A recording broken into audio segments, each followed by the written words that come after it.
You wrote a scathing review about I Ghostbusters. thought it was quite measured. It's just that everybody else was lying that they liked the movie when nobody really did. And then what happened? So I exchanged some words with Leslie Jones, one of the leads, who I was unimpressed with. Like, I was unimpressed with all of them. I cracked some jokes. I was mean and bitchy, like I always am. And if I crack a few jokes at a Hollywood megastar's expense, so what? So I printed out a couple of those, just to Go see. right ahead. Okay, so I posted them. I'm sure I'm Right. fine. So Yeah, I said the women in it were fat and ugly and fat, and they are, and I'll tell you why I find this problematic. We've started to marginalize traditional beauty standards, you know.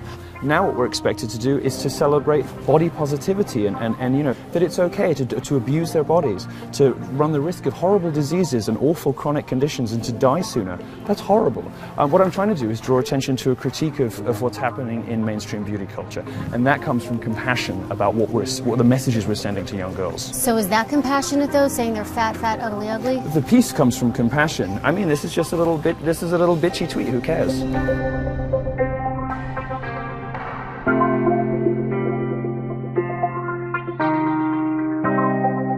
Okay, so according to Jack Dorsey, though, the tweets that followed after your review of Ghostbusters, it was just too much. There's no question that some of the things that were sent to her were horrible, but I'm not in the business of policing the 300 million people on Twitter. Now, I'm not going to endorse anything horrible that people said to her. Obviously, there were some things that were said to her that were disgusting, right? But I'm not in the business of language policing other people. I'm only responsible for what I say. And the things that you have presented to me, I'm perfectly happy to, I would say them again tomorrow. What would you say to Leslie Jones right now if you had an opportunity to sit with her, now that kind of the dust has settled a little bit? What would you say to her? I would say to her, you are a star of a Hollywood blockbuster. What are you doing sitting at home on your iPhone getting upset about idiots posting nonsense stuff on the internet?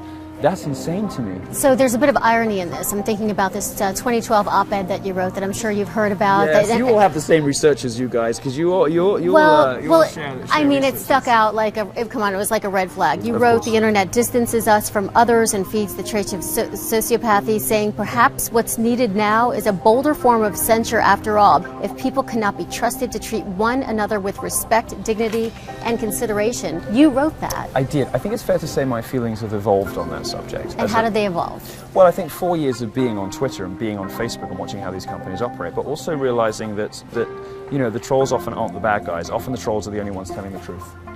What about an apology for maybe what your followers, because what Twitter, how Twitter sees it is that you sort of move that kind of momentum that Well, I'm sorry for being popular. They need new ways of making sure that people who don't want to hear from each other don't really hear from each other.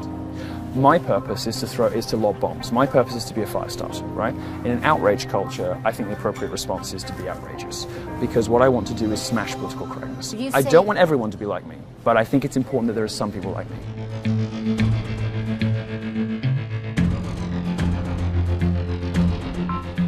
Your tweets offended people. They just did. What do you say to those? What do you say to those people? I mean, it's the offensive comments that were made. Yes, I say good. Good. If I offended you, that's me performing my function.